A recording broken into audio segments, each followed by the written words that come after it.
I'm actually a person that had COVID at the beginning before the vaccine started. Ended up in the hospital for 2 weeks. Ended up worked for 6 total. Was on oxygen. Could have been in ICU, but the grace of my providers and my sponsors that actually went to the hospital that I was able to have access to be able to get me well to come back to work with 6 weeks. So believe me, I was the first one ready to get the vaccine when they put it out. Simply because I didn't want to get it again. They said the second time is worse than the first.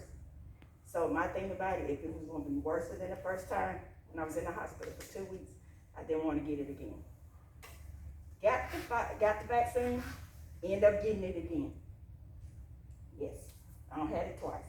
But by me having the antibodies for the first time and getting the shot the second time, I just had a regular sniffle, running nose, fine.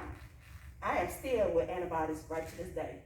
It made a year, May 24th of this year, me being a year for COVID. So, my biggest concern was my daughter. She has all kind of ills, asthma, name it. My biggest thing for her getting it, and she could have died from it simply because of her illness. She had it, but didn't get sick. I had a 17-year-old, he didn't get it, but I made sure he got vaccinated so he wouldn't have to worry about it. My biggest concern is I passed along to everybody else in the house, mom, dad, they ended up in the hospital. My biggest thing is our kids going back to school. I have a daughter, still haven't had the vaccine, she's not old enough. She's 10. So going back to school, I still have to be concerned about somebody else giving it to her. And she ended up being worse than she was the first time.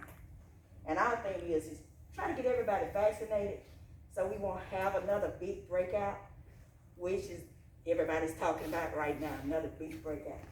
But I know kids ready to go back to school, they're ready to play sports. This is the biggest thing right here, getting them vaccinated, which have helped y'all teams not being canceled a game, or y'all missing a game here because it's been somebody just tested positive, then now you got to quarantine the rest of the team. So this is a big way to get vaccinated. It'll keep them numbers down, but it'll help everybody else in the room, even the family, and spreading it through the school. So that's our biggest thing. We know everybody's scared, believe me. We know kids don't want to get it. Parents don't want to get the child a vaccine. But for me, regardless, it's 50-50 chance. Without the vaccine, you can get it. Go to the hospital and not come back out. Get the vaccine, you got a better chance of getting it, not getting sick or end up in the hospital